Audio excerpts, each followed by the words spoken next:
Coming in hot. All right now. That's right. New news, Trav. We won Podcast of the Year! Get the fuck out of here. We did it! We won Podcast of the Year? Oh, nice. We are actually, right now, we're talking to the entire iHeart Podcast Awards audience right now. According to iHeart Podcast Awards we did. People actually listen to this. The people that voted for this award did. But we are honored. We are honored to accept this award. Podcast of the Year is it's big. All of the 92%ers out there, a.k.a. Swifties, who voted for us to win this award. To receive an award like this is beyond humbling, and it is beyond rewarding when we get to find out that it resonates with so many people out there. Listen, we absolutely love making this podcast each and every week. And you guys make this show what it is. We truly appreciate you guys. To the 92%ers, thank you guys as well. And to our production team and crew, we can't not thank Wave. We love you guys. Thank you. Thanks again. Hey, gossip lovers, buckle up because we've got a whirlwind of scandalous scoops coming your way. First up, the Kelce brothers are about to cash in on a podcast deal that's set to make jaws drop. Travis and Jason Kelce are on the brink of a jaw-dropping $100 million payday for their hit show New Heights. But that's not all. The Kelces are also stirring the pot with their beer brand, Garage Beer. They've cheekily mocked an Ohio metal band's logo, blending rock and roll with football humor in a way only the Kelce brothers can. Meanwhile, the Paris Olympics have sparked outrage with a drag show parody of The Last Supper that has Christian critics up in arms. The performance has been called everything from blasphemous to sacrilegious, making waves across social media. And don't miss out on Jason Kelce's fashion parade in Paris. From berets to American flag shirts, he's turning every outing into a style statement. Last but not least, Taylor Swift's Eras Tour continues to dazzle with surprise songs that keep fans guessing and craving more. Stay tuned for all the juicy details and more sizzling gossip. Kelce Brothers Podcast Payday. Oh, the Kelce Brothers are about to hit the jackpot. Word on the street is that Travis and Jason Kelce are dangerously close to sealing a jaw-dropping $100 million deal for their wildly popular podcast New Heights. Yep, you heard that right, $100 million. Insiders spill that Amazon's Wondery is in hot pursuit of their podcast, making this deal the talk of the town. But wait, it gets juicier. The buzz around New Heights has only skyrocketed thanks to Travis's headline-grabbing romance with Taylor Swift. Remember that time Travis tried to shoot a shot with Taylor and talked about it on the podcast? That little move sent Swifties into a frenzy and cranked up their streaming numbers to stratospheric levels. It's like every time Travis and Taylor make news, New Heights reaps the benefits. And let's not forget, they're not the only ones cashing in. Alex Cooper is eyeing her own $100 million deal with Sirius for her Call Her Daddy podcast, while Trevor Noah is in talks with Spotify for his What Now Season 2. Even Joe Rogan's $250 million Spotify deal is still the stuff of legend. The Kelces have been riding this podcast wave since 2022, and they've tried it all, from remote chats to live shows in London. With Jason prepping for a gig as an ESPN analyst and Travis juggling Chiefs duties and new TV roles, it looks like this podcast deal is the cherry on top of their already fabulous year. Keep your eyes peeled. These Kelce brothers are about to make some serious bank. Speaking of the crib, has that allowed you guys to, because it's not just sports.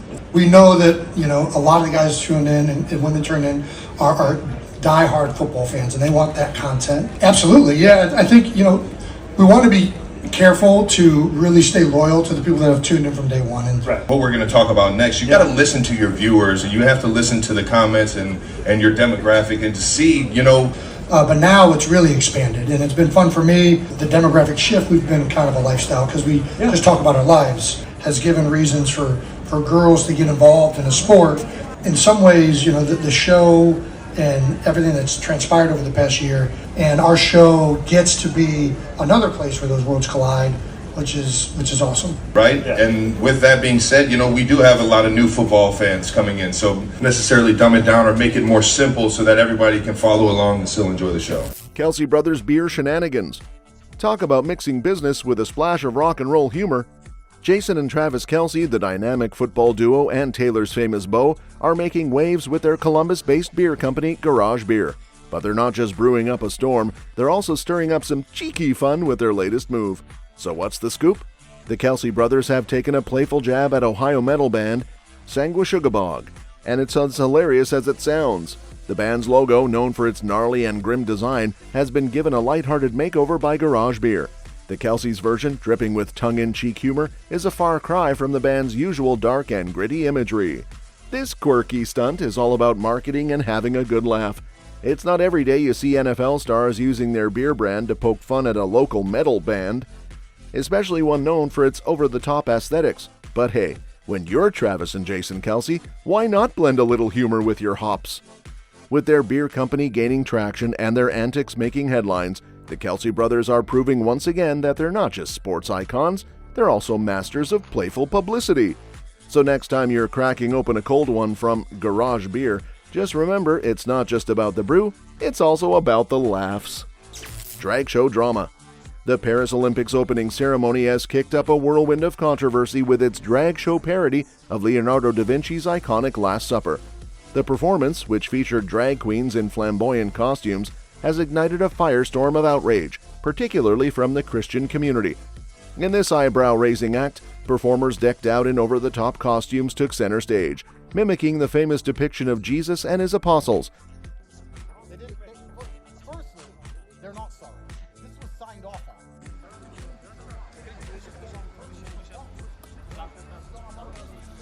This is everything wholly about Christianity, and we say absolutely nothing about it and say, oh, you cannot even complain. And to sit here and let France mock the country, mock your religion, make fun of every single thing you feel holy. This is the Last Supper.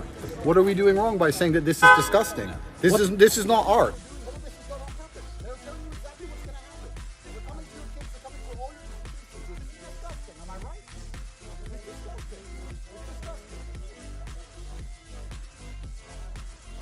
One drag queen sported a large silver halo, while another was painted blue with flowers, humorously parodying the meal. Social media exploded with criticism, denouncing the show as a blasphemous attack on Christian symbols. Prominent figures and commentators have joined the uproar. Many have condemned the performance as a deliberate insult to Christians worldwide, calling it everything from an abomination to a sacrilegious stunt. Some critics argue that the Olympics, a global event meant to unite, has instead used this moment to alienate millions of Christian viewers. The Paris Olympics organizers defended the show, claiming it was intended to highlight the absurdity of violence among humans. However, this justification has done little to quell the backlash. Clearly, there was never an intention to show disrespect to any religious group. People have taken any offense. We are, of course, really sorry. Looking at the result of the polls that we shared, we believe that this ambition was achieved. If really intend to celebrate community tolerance, that was his word yesterday, and the ceremony also included other provocative elements, like a depiction of a headless Marie Antoinette and controversial scenes suggesting a physical encounter, adding fuel to the fire. French conservative Marion Maréchal has stepped in to clarify that this portrayal does not reflect the sentiments of all French people, urging viewers to see it as a provocation by a left-wing minority. The controversy underscores how cultural and religious symbols can stir strong reactions, especially on a global stage. The 4-hour Olympic opening ceremony was one of the most watched in Olympic history, but it was also one of the most talked about. But it was a perceived tableau of Leonardo da Vinci's The Last Supper that drew the most attention and mixed reactions. Thomas Joly defended it, the artistic director of the opening ceremony, deflecting attention, saying it was more about the Greek god Dionysus, the god of festivities. Jason Kelce's fashion parade. Even though Jason Kelce isn't hitting the field at the Paris Olympics, he's still making headlines, and not just for his support of Team USA. The retired NFL star has turned each of his appearances into a high-fashion affair, and Paris, with its legendary style, is the perfect backdrop. Jason, who's been spotted cheering alongside his wife Kylie, has clearly been inspired by the City of Light. His outfits are nothing short of a personal runway show. On July 27, he rocked a Navy Team USA t-shirt paired with a matching beret, a look that had social media buzzing. One tweet jokingly compared his Olympic outfits to his infamous game day looks, which previously included the memorable flip-flops and jeans combo. The fashion parade didn't stop there. At the women's rugby matches on July 28th, Jason sported his beret again, this time with a red, white, and blue Team USA shirt. His Instagram posts, showing him arm wrestling with rugby player Nicole Haverland and hanging out with Ilona Maher, added to his growing fashion fame. The next day, he kept it casual in a teal Paris 2024 shirt, a navy cap, and beige shorts for a friendly field hockey game. But he saved the best for last. During the women's gymnastics team final on July 30th, Jason dazzled in a button-down shirt featuring the American flag and a tribute to rugby star Ilona Maher. After days of fashionable fun, Kylie shared a hilarious video of an exhausted Jason, still sporting his Maher t-shirt, scrolling through his phone. The caption humorously highlighted their Olympic wins and Jason's stylish exhaustion. So while Jason might not be competing, he's certainly winning in the style stakes. All the surprise songs. Taylor's Eras Tour has been a whirlwind of surprises, keeping fans on edge with unexpected set lists and jaw-dropping performances.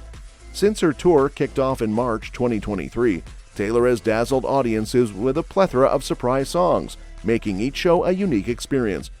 On her recent international leg in 2024, Taylor kicked things off in Tokyo with Holy Ground and Dear Reader, followed by Eyes Open and Electric Touch. Melbourne saw her wow the crowd with Red and You're Losing Me, and a mashup of Getaway Car, August, and The Other Side of the Door. Sydney was no different, featuring a mashup of Come Back, Be Here, and Daylight, alongside Teardrops on My Guitar, and a surprise of White Horse with Sabrina Carpenter.